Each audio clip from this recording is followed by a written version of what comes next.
I tried to pick up Dorothy, and she put her claw into my neck and then just pulled. That was incredibly uncomfortable. Yeah, she does that. And we're back. Damn, that was almost insane. Anyway, we just lost Colonel Sanders. We lost the colonial. The colonial. We lost the colonies. No! No, it's Hamilton all over again. My God, King George is gonna be so upset. In an attempt to distract yourself from how slighted you feel by that interaction with Ashley, you take out the spell book you recovered yesterday and start flipping through the pages. No. Wow, that's that book. It looks like bad news. It's just something I found lying around. It would appear to be some sort of grimoire, but I don't really believe in the magic stuff. There was a floating pile of There's a talking dog, a ghost, a golden retriever turned into a spork monster, that was and Colonel Sanders has a horse that he rides to school on every day that somehow knows the way home. That's just how horses are. Horses are magical creatures naturally. Which is why I'm surprised we don't. Horses are magic, so I'm surprised we don't believe in all that magic stuff. Friendship is magic. I think that's what we need to get into right here. I need alcohol.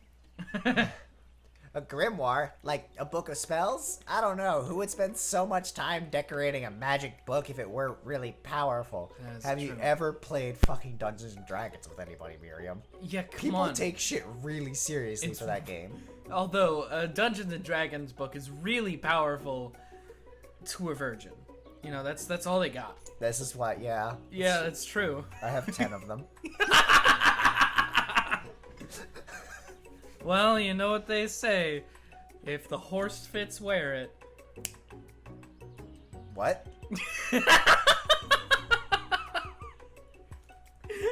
I can think of one surefire way to find out. You open up to a page covered with arcane writing warnings. Cast only in case of extreme emergency. It says around the edge of the pages. I could use this spell here that says it will really erase anyone I choose from all of our memories. If I scrub out Colonel Sanders, it would probably help me focus better on the upcoming final exam. Miriam is not amused. Whoa! That is way drastic. Couldn't you do something else, like anything else not rooted in dark magic? Maybe tie a string around your finger? Okay, fine, it is drastic, but desperate times call for desperate measures. Listen to the voice in your head. You've got a memory erasing spell sitting right in front of you, and a pretty good excuse to try it out. Not a great excuse, just a pretty good one. Should we cast the I don't think we should. I mean, okay. If we don't cast the spell, we're probably gonna fail. Because we failed last time. But we might have Colonel Sanders' help. And if we don't remember who he is and what he can do... You're right. Alright, let's go. Don't do it. Alright. You take your friend's advice and put the book away. It's almost time for class. Sprinkles is already in the room, waiting for students to arrive. He clears his voice to make a quick announcement. I want you all to know I feel something of a dog moment coming on, but I assure you it's nothing to be afraid of. His cute little nose scrunches up and he begins to breathe quickly. He must be hungry. Reach for some old work to give him a snack. Where dogs can be rather unpredictable, especially Sprinkles. Wait to see what happens. Do we want to be racist? I don't know. Because we gave him the rubber ball at the very beginning. But this is the first option it's given us to do nothing. Sometimes doing nothing is the right choice. So wait to see what happens? Sprinkles stops in his tracks. He focuses in on the window. The room is deadly silent. When you follow his gaze, you see a tiny golden squirrel perched on a cherry tree outside. Sprinkles turns feral and runs to the window of the classroom. He begins barking uncontrollably at the squirrel outside. Terrence! I told you never to come back here, Terrence! I will destroy you, Terrence! Sprinkles is barking ferociously, drool flying off of his face. The squirrel looks over but doesn't say anything back. You wonder, is that even a talking squirrel? Who named him Terrence? Didn't he? He doesn't look like a Terrence, he looks more like a Daryl.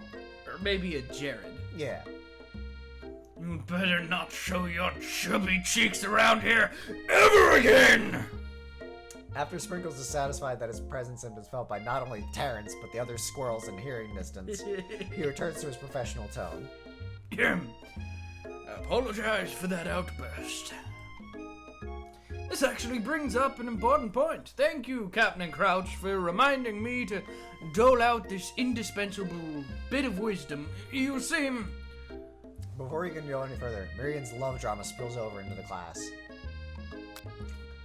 By words and sparks coming from the back of the room. Why is that a choice we can click? Yeah. Why don't they just keep going? I told you to save it for after class. You think I wanted to be thrown from a plane strapped to a stranger? Miriam and Clank appear to be arguing, but you still haven't learned to speak Clank's language of mechanical noises. But no, you had to show off to your cool friends, Jeff and Joan, or J&J Forever, as they like to be called. Watch us form a triangle in midair as we descend. Triangles are the strongest shape, don't you know? That is true. I mean, yeah. It's on the board. Yeah, well, that doesn't make it a great date. Beep. And take Jeff and Joan with you. You can all hold hands as you pedal down the mountain, or up a cliff for all I care. Clank begins to shudder. Steam pours out of the gaps in his panels, and then a loud ding stops him in his tracks. He shit himself. Oh my god! Well, there's a dead Oh Steam. my god! Look at that eye smoke!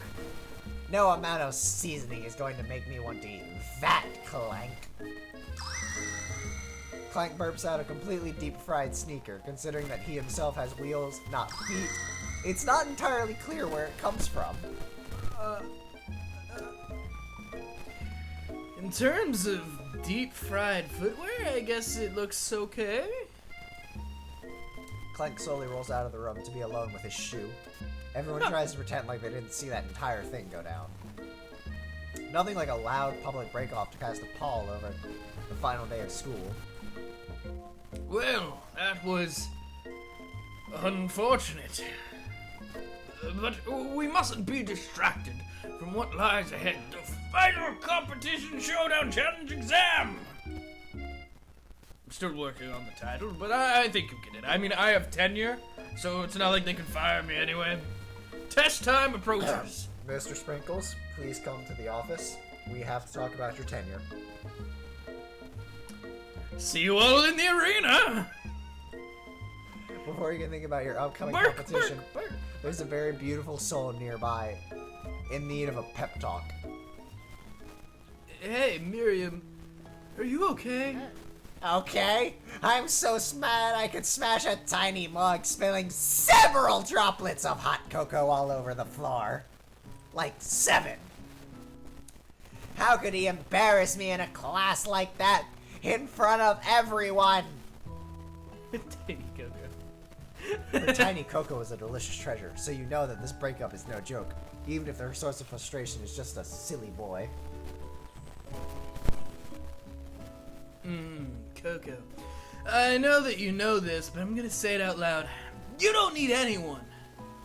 Me and you, we're gonna cruise through this final test and hit the carpool lane to Success City. Because we're skating on gas money. That's right, in Success City. It's right by Rhyme City. That's where that Yeah. movie, that new Pokemon movie took Detective place. Pikachu? Miriam, we gotta go see. It's actually a pretty good movie. We gotta go see Detective Pikachu. Miriam, have you seen it yet? I have. Oh well. It was actually pretty good for a video game movie. Well, I mean, I guess if you don't want to go see it, just whatever. Miriam brightens up, imagining the wind rushing through her short bangs, but she hesitates to embrace the feeling all the way. You're not going to saddle up on Colonel Sanders' stallion and ride off into the sunset without me? I mean, I will. But of course not. Well, maybe sort of. But I'm sure there's a pony out there with your name on it and a ranch big enough for both of us and whoever else we want to bring along. If it's not Pop, please, God, don't let it be Pop. Please. Hey guys, I want to go to this ranch with you. Or Clank. or anyone else you meet today, tomorrow, the whole year, so what? You're a special person who shouldn't settle for the first someone to show you a little interest anyhow. Miriam gives you a big hug and wipes the tears from her cheeks. You're self-partnered, just like Emma Watson. I should really review my menu for today. I'm going to make a very special soup. I bet that Professor Dog is gonna love it up. Is his name Sprinkles Dog? Love it up? I'm confused. While you were pep talking Miriam, you completely missed lunch, but that's Oh, okay. To get you a better idea of how to spend the time before your exam. You've decided to head into the arena early to practice a dish. That's never happened before. This is the location of your final challenge, a test of will, a test of courage, a test of talent, and a chance to beat the pants off of Van Van, the supposed Bandman, and his evil counterpart, Ashley. Yeah, Evil counterpart, okay. As planned, you begin to run through a quick test of a recipe you've been working on. Captain Crouch's famous chicken pot pie. Are we not gonna have the mac and cheese? That's my favorite fucking part. After practicing for months, making this dish comes second nature to you, and you're able to quickly get a fresh pot pie in the oven. But as soon as you do, your cram session is interrupted by Colonel Sanders for a different cram session. I'm gonna cram your session. Captain, that's you. Captain Crouch, what are you doing here? There's still time before the final exam. Oh, just taking it all in. I'm big into visualizing success. I'm looking at my station, just picturing my victory. The pot pie has begun to bake, and the smell is slowly filling the space around you. Visualizing, huh? That's too bad. I was in here hoping you was cooking something delicious. Like methamphetamines. My God, do I love meth. Meth is very popular where I come from. You know, I worked in Alabama for a time. That's a kernel of truth. Fuck yeah, I slipped one in beside you. Yes! Methamphetamines is very important to Alabama. It's our biggest export. Also a kernel of truth. Not related to Colonel Sanders, so... I was born in Alabama. I got it right in the middle of the state. Methamphetamine was given to me as a baby in a little baggie. It was given to me with my social security card. It just said meth. I have it in a little safe in my room. It's in a lockbox. It says Michael's meth. Can I have it? What the fuck did I just say to you? What the fuck did I just say? I said it's Michael's meth. I said it's Michael's meth. My middle name is Michael. Your middle name can go suck a fucking dick. Were you born in Alabama? I was born like 2 states over. You were born in Louisiana, right? Yeah. Louisiana's chief export is not methamphetamines. It's gumbo. That's laced with meth. That's true. Let's continue. You'd usually happily share your food with anyone who is hungry, but the last time you let Colonel Sanders get in your head, it cost you a cook-off. You decide that it's time to put your cooking above your romantic desires, but that decision gets hard to stick to when the oven timer goes off behind you. Ignore it like there was no sound at all, or fetch up about your practice dish. We cannot ignore it. We're gonna burn it. We have to, right? Yeah. Okay.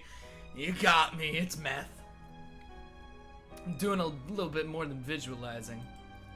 I know. My nose can smell a pot pie from 400 yards. That's not normal. It's something that runs in the Sanders family. I don't think I like you very much anymore. I could smell it from before I entered the schoolyard. Okay. It smells like blood. Whew. That's an oddly specific distance, but you'd expect nothing less from such an oddly specific man. I mean, that's fair. You knew it was a pot pie just from the smell? I mean, I could probably do Yeah. that. Yeah. Not just a pot pie, but a chicken pot pie with an all butter crust. There's no breadcrumb. It's only butter wrapping around it. That's how I do things at my restaurant, KFC. KFHA, Kentucky Fried Heart Attacks. And my nose is telling me something else. Oh no. Oh fuck, no. Oh, no, is it burning? Haha, no. I can smell that it was made with a heaping helping of LSD. TLC. What'd you say? I mean TLC. You know. Did you put LSD? No. I put the singers from TLC in there. Is that the chicken? The singers from TLC? Yeah, and I put it on TLC, the Learning Channel. But it'll probably stop burning any second if you don't pull it out. Stop sweating at me. The moment of truth. That crack was not planned. That voice crack was not. Nope. The moment of truth. Oh God. Oh jeez, Rick. Wow. It's the best. You made him gasp. It's the best pot pie I've ever tasted. I've always loved country cooking, and I could eat this all day. Did you just eat without asking? There's no time left. The final showdown is about to begin. This is the ultimate showdown of ultimate destiny. Good guys, bad guys, as Sprinkles lays down the ground rules. Bam! There are no rules, except of course to cook with everything you've got. All of the things you have. I have nothing. Every single ingredient you have, throw it in there, make it a disgusting mess of mud. I have potato. Well, that's what the other guy did the first day, and it worked pretty well. Go with that potato. Alright, let's see what I can do. I've got a single potato. You step up for the cook-off of a lifetime. You decide that mac and cheese plus the pot pie are just the dishes that'll push you over the edge. Woo! Meanwhile, both Van and Ashley are preparing wildly elaborate dishes, per their usual over-the-top selves. Miriam has her giant magnifying glass and several set of tweezers. She's definitely prepared to go big going small. It's this big! Colonel Sanders seems to be harnessing his 11 herbs and spices, but he's trying to find a way to improve on something perfect. His original recipe registered trademark, fried chicken. It's because they changed it and he didn't like it. Kernel of truth. The intensity in the room starts at a full 10 out of 10 with a frenzy of action. Everyone is calling out really cool special cooking moves as they prepare their food. Wow, this is getting serious. Come here! Garlic cannon! Colonel Sanders batters his chicken as it levitates through the air. Egg wash. Egg wash. I'm sorry, egg wash. Yeah, no, that's what I said. Jesus. Miriam furiously injects ingredients into the itty-bitty pot of broth. Best friend, best beaster blaster! Oh, gross. Oh, don't blast that. Van flexes his pectorals as he chops open a sea urchin. Let's rock and roll. Oh. Steroids, that is. I've been injecting my food with steroids all along. Ashley scoops her pastries off the tray with lightning speed. Shallow personality spatula! That's rude. Even Clank gets in on it. 5-dial pressure point. Wait, hold on. I've got to give him a correct voice. 5-dial pressure point chicken cooking technique. That was. It's a reference to. I think is it Naruto or something? No, it's the pressure points. Yeah. The heart exploding technique. He's going to explode that fucking heart. It's Kill Bill up in here. It's Kill Bill up in this bitch. I was thinking of Fist of the North Star. Oh yeah, no. Wait, when did Clank learn to speak English? He's always learned. He's always known. It's the singularity, as was foretold. Hold the fuck on. You know what the singularity is? My brother is so terrified of the singularity.